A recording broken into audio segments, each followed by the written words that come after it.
नमस्कार, मैं संतोष कुमार आपके अपने YouTube चैनल संतोष स्टडीज एकेडमी में आपका स्वागत है। हम लोग आज करंट अफेयर्स पढ़ेंगे, तो चलिए क्लास की शुरुआत करते हैं। आज का पहला प्रश्न है कि प्रत्येक वर्ष वायुसेना दिवस कब मनाया जाता है। तो 8 अक्टूबर को प्रत्येक वर्ष वायुसेना दिवस मनाया जाता है। 8 अक्टूबर 1932 ईस्वी को वायुसेना की स्थापना हुई थी, इसीलिए 8 अक्टूबर को प्रत्येक वर्ष वायुसेना दिवस मनाया जाता है। अब दिवस आया है तो प्रमुख दिवस की बात कर लेते हैं। जैसे 2 अक्टूबर को अंतर्राष्ट्रीय अहिंसा दिवस मनाया जाता है। 2 अक्टूबर 1869 ईस्वी को राष्ट्रपिता महात्मा गांधी का जन्म हुआ था, इसीलिए इनके जन्म दिवस पर प्रत्येक वर्ष 2 अक्टूबर को अंतर्राष्ट्रीय अहिंसा दिवस मनाया जाता है। 4 अक्टूबर को विश्व पशु दिवस मनाया जाता है। 5 अक्टूबर को विश्व शिक्षक दिवस मनाया जाता है। 5 अक्टूबर को डॉल्फिन दिवस मनाया जाता है, क्योंकि 5 अक्टूबर 2009 को गंगेटिक डॉल्फिन को राष्ट्रीय जलीय जीव घोषित किया गया था, इसीलिए प्रत्येक वर्ष 5 अक्टूबर को डॉल्फिन दिवस मनाया जाता है। 8 अक्टूबर को वायुसेना दिवस मनाया जाता है। 9 अक्टूबर को विश्व डाक दिवस मनाया जाता है।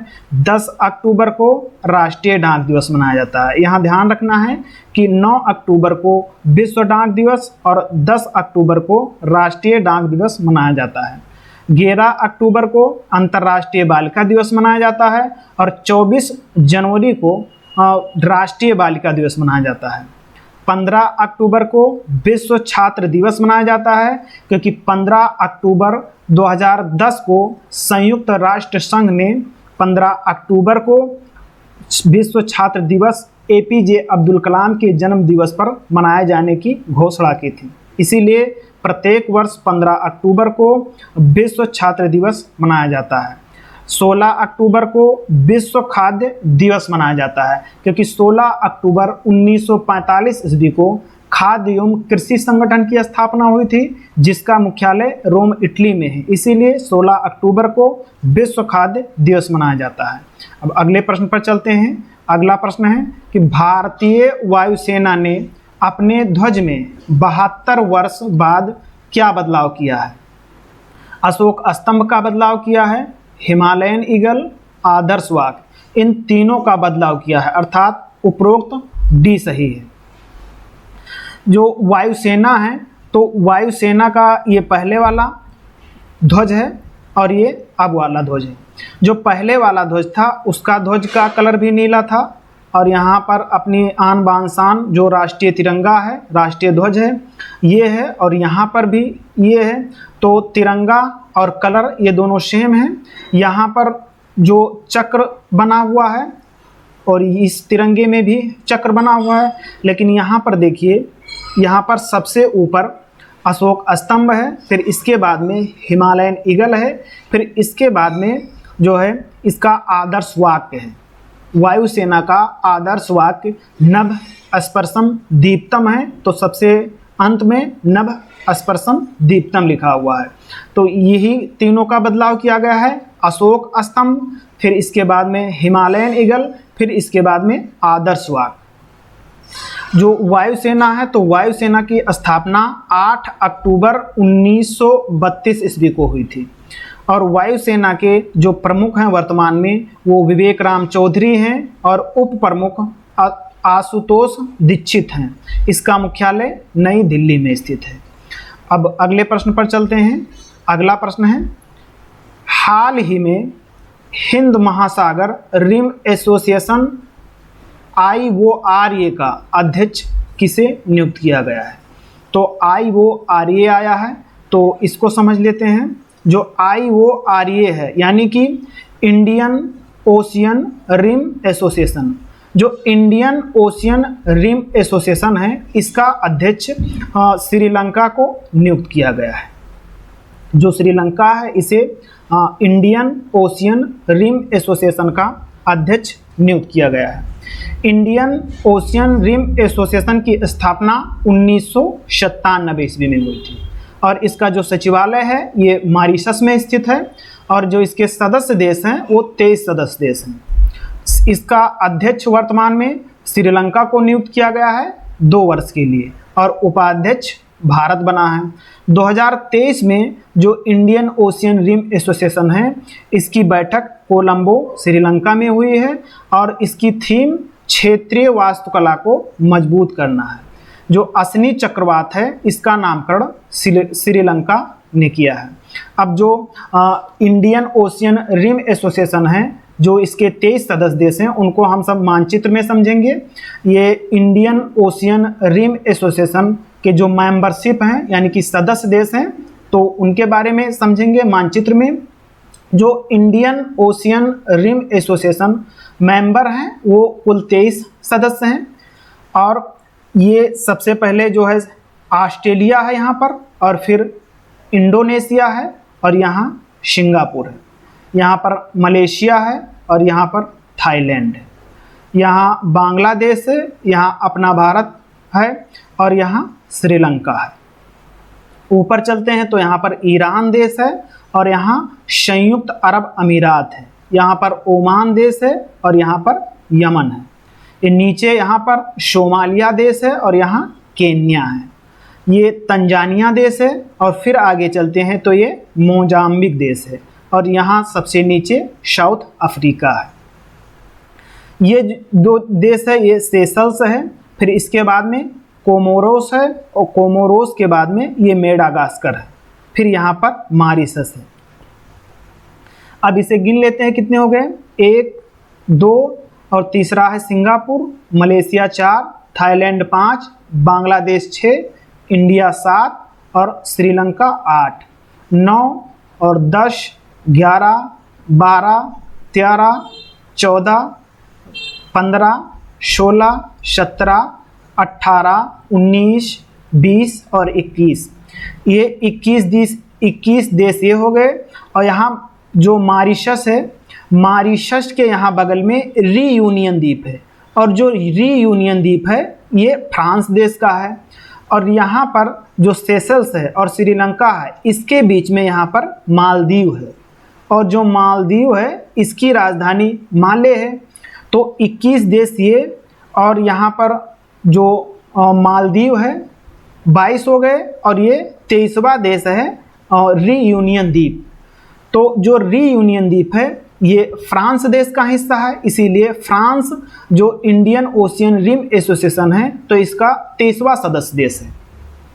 वास्तविक रूप से जो हिंद महासागर है, यहाँ पर ये हिंद महासागर है, तो इंडियन ओशियन जो रिम एसोसिएशन है इसके जो 23 मेंबर हैं ये जो हिंद महासागर से सीमा साझा करते हैं उन्हीं देश इसके अंतर्गत शामिल हैं। तो जो रीयूनियन द्वीप है ये फ्रांस का अधिकार है इस पर, इसीलिए फ्रांस भी इंडियन ओशियन रिम एसोसिएशन का सदस्य है। अब जो सबसे नया सदस्य है इंडियन ओशियन रिम एसोसिएशन का वो फ्रांस है। अब आगे चलते हैं, अगले प्रश्न में अगला प्रश्न है, हाल ही में युवा मितान परिवहन योजना की शुरुआत किस राज्य में हुई है? तो छत्तीसगढ़ राज्य में युवा मितान परिवहन योजना की शुरुआत हुई है।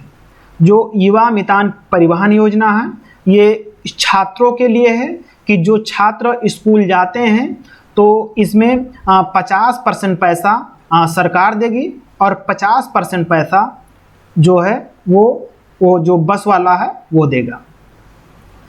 तो आगे चलते हैं, ये अगला पॉइंट है कि आदिवासी परब सम्मान निधि योजना छत्तीसगढ़ की है और चाक परियोजना छत्तीसगढ़ की है।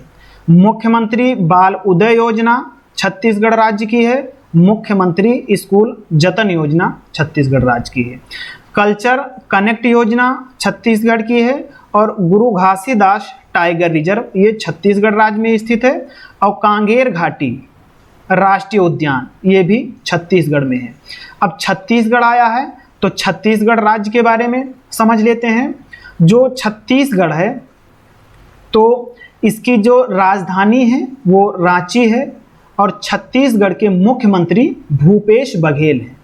भूपेश बघेल को काका के नाम से जानते हैं, अर्थात ये काका के नाम से प्रसिद्ध हैं। जो छत्तीसगढ़ है, तो छत्तीसगढ़ से भारतीय मानक समय रेखा गुजरती है। भारतीय मानक समय रेखा 82.5 डिग्री पूर्वी देशांतर रेखा है, जो विश्व मानक समय रेखा से 5.5 घंटा आगे है। जो भारतीय मानक समय रेखा है, ये समय रेखा का जो स्थान है ये इलाहाबाद के नैनी स्थान से लिया गया है और ये 5 राज्यों से होकर गुजरती है। सबसे पहले उत्तर से दक्षिण ले लेते हैं, तो सबसे पहले उत्तर प्रदेश, फिर मध्य प्रदेश, फिर छत्तीसगढ़, फिर उड़ीसा और फिर आंध्र प्रदेश। ये 5 राज्यों से होकर भारतीय मानक समय रेखा गुजरती है। रिपीट कर लेते हैं, उत्तर प्रदेश, मध्य प्रदेश, छत्तीसगढ़, इसके बाद में उड़ीसा और आंध्र प्रदेश। इन 5 राज्यों से होकर ये भारतीय मानक समय रेखा गुजरती है। जो भारतीय मानक समय रेखा है और कर्क रेखा है, ये दोनों रेखाएं छत्तीसगढ़ में एक दूसरे को काटती हैं। जो कर्क रेखा है ये भारत के 8 राज्यों से होकर गुजरती है और जो भारतीय मानक समय रेखा है ये 5 राज्यों से होकर गुजरती है। जो भारतीय मानक समय रेखा है ये 82.5 डिग्री पूर्वी देशांतर रेखा है और जो कर्क रेखा है ये 23.5 डिग्री उत्तरी अक्षांश रेखा है, कर्क रेखा। जो छत्तीसगढ़ है, तो छत्तीसगढ़ की जो राजधानी है वो रांची है और इसका जो हाई कोर्ट है, ये जो हाई कोर्ट है छत्तीसगढ़ का, ये बिलासपुर है। छत्तीसगढ़ का हाई कोर्ट बिलासपुर है। अब आगे चलते हैं अगले प्रश्न पर। ये अगला प्रश्न है कि हाल national framework for climate services NFCS की नोडल एजेंसी कौन सी है? जो NFCS है इसको समझ लेते हैं। NFCS का फुल फॉर्म है नेशनल फ्रेमवर्क फॉर क्लाइमेट और सर्विसेज। जो इसकी नोडल एजेंसी है ये मौसम विज्ञान विभाग है। जो national framework for climate services है ये इसकी नोडल एजेंसी है मौसम विज्ञान विभाग। और जो मौसम विज्ञान विभाग है इसकी स्थापना 1875 ईस्वी में हुई थी। जब भारत स्वतंत्र नहीं हुआ था तब 1875 ईस्वी में ये मौसम विज्ञान विभाग की स्थापना हुई थी। और जो मौसम विज्ञान विभाग है ये भारत के जो है पृथ्वी विज्ञान मंत्रालय के अंतर्गत आता है। जो national framework for climate services है ये भारत का जो पहला ऐसा भारत सरकार ने लॉन्च किया है जो आपदा से संबंधित सूचना प्रदान करेगी। जैसे जो national framework for climate services है ये जो है आपदा प्रबंधन, ऊर्जा, स्वास्थ्य, पानी, कृषि, इन सभी से संबंधित जो जलवायु परिवर्तन की सूचनाएं हैं वो हमें प्रदान करेगा। और ये भारत का पहला राष्ट्रीय ढांचा है जो आपदा से संबंधित हमें अलर्ट कराएगा। हाल ही में अभी सभी लोगों के फ़ोन में एक अलर्ट वाला मैसेज आया है, तो वो इसी national framework for climate services का मैसेज है। आगे पॉइंट पर चलते हैं कि इंटरनेशनल बिग कैट अलायंस की शुरुआत भारत ने की है। इस जो बिग कैट अलायंस है इसमें 7 बिग कैट आते हैं। कौन कौन? बाघ, शेर, तेंदुआ और हिम तेंदुआ, प्यूमा, जगुआर और चीता।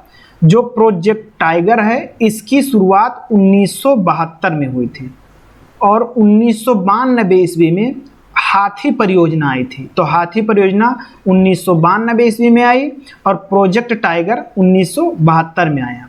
विश्व मौसम विज्ञान संगठन की स्थापना 23 मार्च 1950 ईस्वी को हुई थी और जो विश्व मौसम विज्ञान संगठन है इसका मुख्यालय जेनेवा, स्विट्जरलैंड में है। अब आगे चलते हैं। अगला प्रश्न है कि हाल ही में JNU से डॉक्टरेट की मानद उपाधि प्राप्त करने वाली पहली महिला सामिया हसन किस देश से हैं? जो सामिया हसन है ये तंजानिया की राष्ट्रपति हैं। तंजानिया देश की राष्ट्रपति सामिया हसन को JNU से डायरेक्टेड की मानद उपाधि प्राप्त करने वाली पहली महिला बनी है। जो JNU है तो JNU के बारे में समझ लेते हैं। JNU का फुल फॉर्म है जवाहरलाल नेहरू यूनिवर्सिटी। जवाहरलाल नेहरू यूनिवर्सिटी, इसकी स्थापना 22 अप्रैल 1969 ईस्वी को हुई थी। और JNU के जो कुलपति हैं वो शांति श्री धूलीपुरी हैं। और जवाहरलाल नेहरू जो यूनिवर्सिटी है इसका मुख्यालय दिल्ली में स्थित है। जो IIT मद्रास ने विदेश में अपना पहला कैंपस तंजानिया में खोला है, जिसकी अध्यक्ष प्रीति अगलानिया बनी है। अब तंजानिया देश आया है तो तंजानिया देश के बारे में मानचित्र में समझेंगे। ये अफ्रीका महाद्वीप का मानचित्र है। जो तंजानिया है ये अफ्रीका महाद्वीप में है। यहाँ पर ये तंजानिया देश है। जो तंजानिया है इसकी जो राजधानी है ये दोदोमा है। और इसकी जो राष्ट्रपति हैं वो सामिया हसन हैं, जिनको डॉक्टरेट की मानद उपाधि मिली है JNU से। और जो तंजानिया है यहाँ की जो करेंसी है ये शीलिंग है। और यहाँ के प्रधानमंत्री पिंडा है। जो तंजानिया है इसमें एक आइलैंड है जिसे जिंजीबार आइलैंड कहते हैं। तो जिंजीबार जो द्वीप है ये पूरे विश्व में लौंग के लिए फेमस है। इसे लौंग का आइलैंड कहते हैं। और ये तंजानिया में यहाँ पर एक झील है जो विक्टोरिया झील है। जो विक्टोरिया झील है ये विश्व की दूसरी सबसे बड़ी मीठे पानी की झील है और अफ्रीका महाद्वीप की सबसे बड़ी झील है विक्टोरिया झील। ये विक्टोरिया झील ये 0 डिग्री जो अक्षांश रेखा है अर्थात जो भूमध्य रेखा है उसी पर स्थित है ये विक्टोरिया झील। विक्टोरिया झील 3 देशों से सीमा साझा करती है। इसको साफ कर लेते हैं, एरेज कर देते हैं। जो विक्टोरिया झील है वो 3 देशों से सीमा साझा करती है। इधर यहाँ पर तंजानिया है और यहाँ केन्या है और यहाँ पर युगांडा है। तो जो विक्टोरिया झील है ये 3 देशों से सीमा साझा करती है, तंजानिया, केन्या और युगांडा। विक्टोरिया झील से यहाँ से वाइट नील नदी निकलती है और जब आगे बढ़ती है यहाँ सूडान की राजधानी खार्तूम है। और ये इथोपिया देश है तो इथोपिया देश से ब्लू नील नदी निकलती है। और ब्लू नील नदी और वाइट नील नदी ये दोनों नदियाँ आपस में सूडान की राजधानी खार्तूम में मिलती हैं। और जहाँ मिलती हैं तो सम्मिलित रूप से इनको नील नदी कहते हैं। और नील नदी पर जब ये आगे बढ़ती हैं, ये मिस्र देश है, जब मिस्र में आते हैं तो यहाँ पर आस्वान बांध स्थित है और फिर आगे होते हुए ये भूमध्य सागर में गिर जाती है। और इथोपिया में जो ब्लू नील नदी है यहाँ शिन्नार बांध स्थित है। यहाँ शिन्नार बांध स्थित है और यहाँ आस्वान बांध स्थित है। जो नील नदी है ये विश्व की सबसे लंबी नदी है और विश्व की दूसरी सबसे लंबी नदी अमेजन नदी है जो दक्षिणी अमेरिका महाद्वीप में है। विश्व की तीसरी सबसे लंबी नदी यांगटीसी नदी है जो चाइना की नदी है अर्थात एशिया महाद्वीप में स्थित है। और विश्व की चौथी सबसे लंबी नदी मिसिसिपी मिसौरी नदी है जो उत्तरी अमेरिका महाद्वीप में स्थित है। जो नील नदी है ये कहाँ से निकलती है तो इसे कहेंगे कि विक्टोरिया झील से निकलती है। और इसका मुहाना कहाँ है तो इसका मुहाना भूमध्य सागर में स्थित है। अब ये मेडागास्कर द्वीप है। जो मेडागास्कर द्वीप है ये विश्व का चौथा सबसे बड़ा द्वीप है। विश्व का सबसे बड़ा द्वीप जो है ग्रीनलैंड है जो भौगोलिक दृष्टि से उत्तरी अमेरिका महाद्वीप में है और राजनीतिक दृष्टि से डेनमार्क का अधिकार है, इसीलिए यूरोप महाद्वीप में राजनीतिक दृष्टि से है। और दूसरा न्यू गिनी है जो दक्षिणी प्रशांत महासागर में स्थित है और तीसरा बोर्नियो है। और चौथा जो है ये मेडागास्कर विश्व का सबसे बड़ा द्वीप है जो हिंद महासागर में स्थित है। और जो ग्रीनलैंड है ये उत्तरी अटलांटिक महासागर में स्थित है। यहाँ पर जो अफ्रीका महाद्वीप के पूरब में ये हिंद महासागर है, अफ्रीका महाद्वीप के पूर्व में हिंद महासागर है, और अफ्रीका महाद्वीप के पश्चिम में अटलांटिक महासागर है। यहाँ पर जो अफ्रीका महाद्वीप है तो यहाँ पर भूमध्य सागर है और यहाँ पर लाल सागर है। तो भूमध्य सागर को लाल सागर से स्वेज नहर जोड़ती है, भूमध्य सागर को लाल सागर से स्वेज नहर जोड़ती है। और यहाँ पर लाल सागर और यहाँ अदन की खाड़ी है, तो लाल सागर को अदन की खाड़ी से बाब उल मंदेव जल संधि जोड़ती है। और ये अरब प्रायद्वीप है और अफ्रीका महाद्वीप, तो अरब प्रायद्वीप को अफ्रीका महाद्वीप से अलग करती है। रिपीट कर लेते हैं, यहाँ पर बाब उल मंदेव जल संधि है। जो बाब उल मंदेव जल संधि है ये लाल सागर को अदन की खाड़ी से जोड़ती है और अरब प्रायद्वीप और अफ्रीका महाद्वीप को अलग कर दी है। और जो बाब उल मंदेव जल संधि है इसे आंसुओं का प्रवेश द्वार कहते हैं। अब ये जो अफ्रीका महाद्वीप है ये जनसंख्या और क्षेत्रफल दोनों की दृष्टि से विश्व का दूसरा सबसे बड़ा महाद्वीप है। अफ्रीका महाद्वीप की जो क्षेत्रफल की दृष्टि से सबसे बड़ा देश है ये अल्जीरिया है, और जनसंख्या की दृष्टि से सबसे बड़ा देश नाइजीरिया है, और यहाँ पर सबसे नीचे दक्षिणी अफ्रीका देश है। अब अगले प्रश्न पर चलते हैं। अगला प्रश्न है कि हाल ही में वैज्ञानिकों ने किस 6 बुनियादी स्वाद की खोज की है?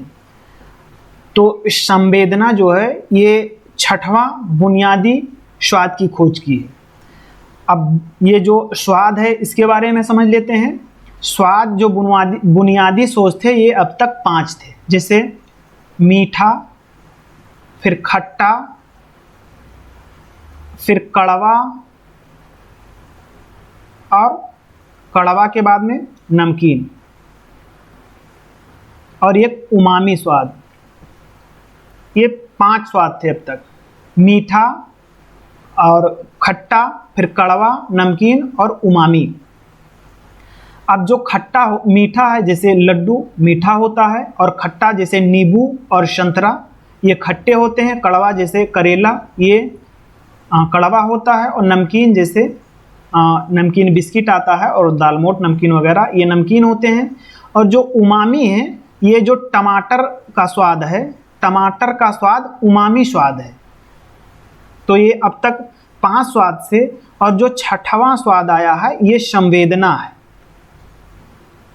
संवेदना 6ठा स्वाद है। तो अब 6 हो गए, पहले 5 थे, कौन कौन रिपीट कर लेते हैं। मीठा, खट्टा, कड़वा, नमकीन, उमामी और संवेदना। जो उमामी स्वाद है ये टमाटर का स्वाद है, और संवेदना अब ये 6वां आया है। जो संवेदना आया है तो यूरोप महाद्वीप में स्कैंडिनेवियन कंट्री है, और स्कैंडिनेवियन कंट्री में एक टॉफ़ी चलती है, तो उस टॉफ़ी का जो स्वाद है वो संवेदना स्वाद की टॉफ़ी है। अब अगले पॉइंट पर चलते हैं कि लार में लाइसोसोम एंजाइम पाया जाता है जो जीवाणुओं का भक्षण करता है, और लार में टाइलिन एंजाइम भी पाया जाता है जो कार्बोहाइड्रेट को मैनेज करता है, और जो भोजन का पाचन होता है उसका जो पाचन का प्रारंभ है वो मुख से शुरू हो जाता है। मुंह में 3 जोड़ी लार ग्रंथियां पाई जाती हैं। जो ओप्थेमोलॉजी है उसमें आँख का अध्ययन किया जाता है, और जो साइटोलॉजी है इसमें कोशिका का अध्ययन किया जाता है। और शरीर की जो सबसे लंबी कोशिका है वो तंत्रिका तंत्र कोशिका है, और शरीर की सबसे बड़ी कोशिका मादा अंडाणु है। सबसे छोटी कोशिका ग्रेन्यूल सेल है जो मस्तिष्क में पाई जाती है। जो दूरदृष्टि दोष होते हैं उसमें उत्तल लेंस का प्रयोग किया जाता है, और जो निकट दृष्टि दोष होते हैं उसमें अवतल लेंस का प्रयोग होता है, और जो जरा दृष्टि दोष होते हैं उसमें द्विफोलक लेंस का प्रयोग होता है। जो कार्डियोलॉजी है उसमें हृदय का अध्ययन करते हैं, और जो हृदय की जांच है वो ईसीजी है। और फिर माइकोलॉजी में कवक का अध्ययन किया जाता है। फाइकोलॉजी में शैवाल का अध्ययन करते हैं, और ओंकोलॉजी में कैंसर का अध्ययन करते हैं। जो कैंसर है तो जो कोशिकाओं की अनियंत्रित वृद्धि से कैंसर होता है। अब अगले प्रश्न पर चलते हैं। अगला प्रश्न है कि हाल ही में launch the book of life my dance with Buddha for success के लेखक कौन है?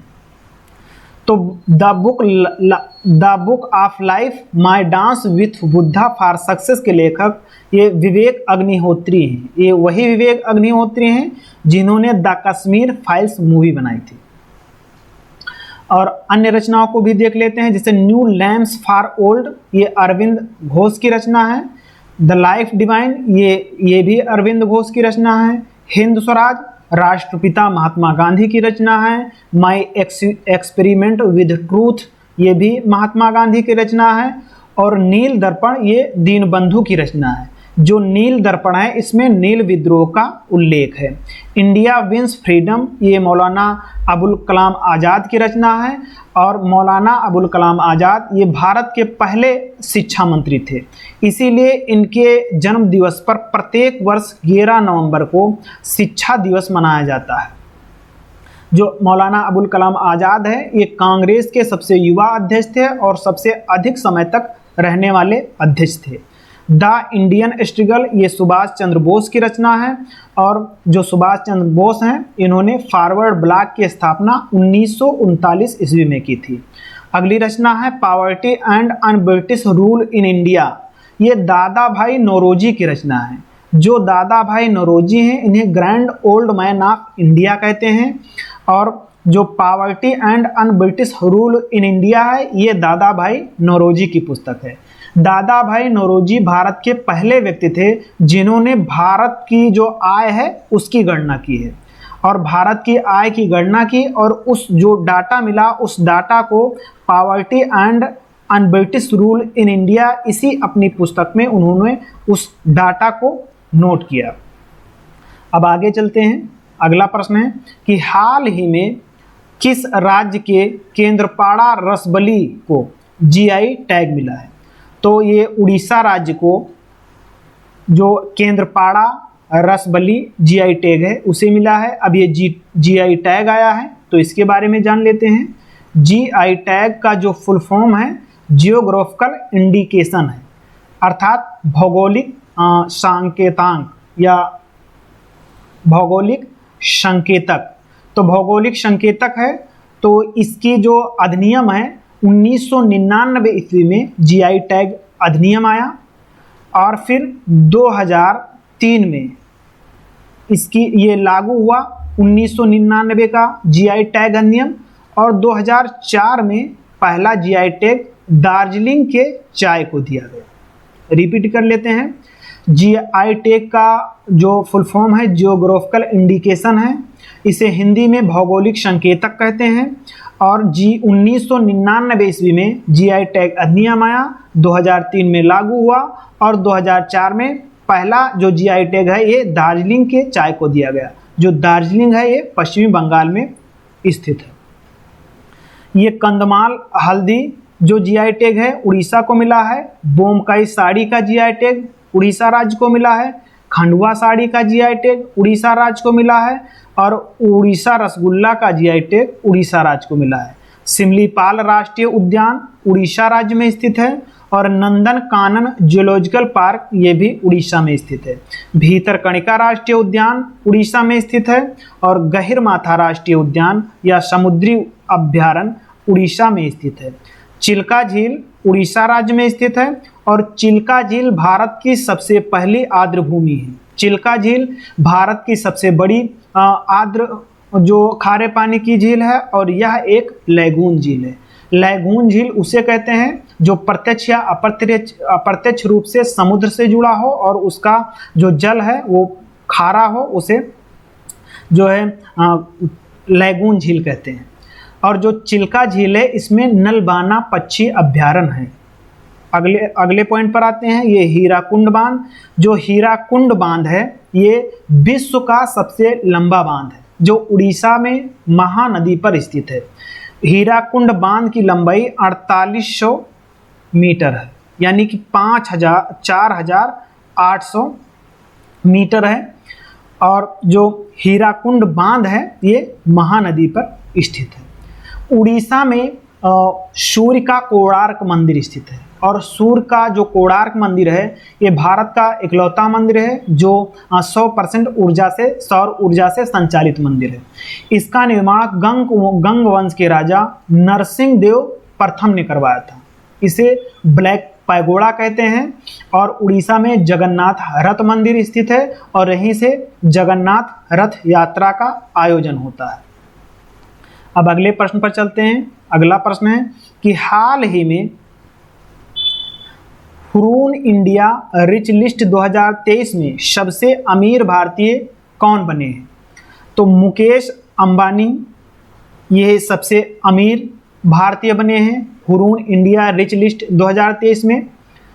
अब इसको देख लेते हैं इसका डाटा कि पहले स्थान पर मुकेश अंबानी हैं जिनकी कुल संपत्ति 8,08,700 करोड़ रुपए है।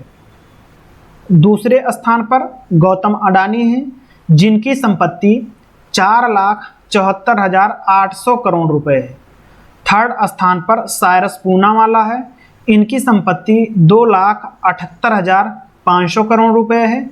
और चौथे स्थान पर शिव नाडर हैं। शिव नाडर की कुल संपत्ति 2,88,900 करोड़ रुपए है। जो मुकेश अंबानी हैं इनकी एक टेलीकॉम कंपनी है जैसे जियो, सभी लोग इससे परिचित हैं। और दूसरी रिलायंस कंपनी है।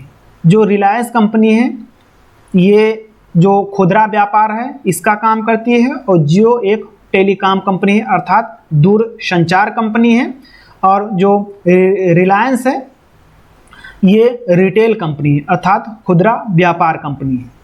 और दूसरे स्थान पर जो गौतम अडानी हैं इनकी जो कंपनी है ये गौतम अडानी ग्रुप है और जो एनर्जी और कंस्ट्रक्शन का निर्माण करती है।